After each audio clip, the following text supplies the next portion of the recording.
আমাদের বলা হয়েছে একটি ট্রেন 22 সেকেন্ডে 150 মিটার দীর্ঘ একটি প্ল্যাটফর্ম অতিক্রম করে এবং 10 সেকেন্ডে প্ল্যাটফর্মে দাঁড়িয়ে থাকা একজন লোককে অতিক্রম করে।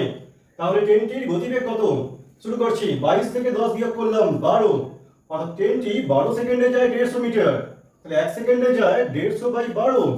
6 দিয়ে করলাম, 6 গুণে 12 25, 25/2। এটি হলো ট্রেনটির গতিবেগ মিটার পার সেকেন্ডে।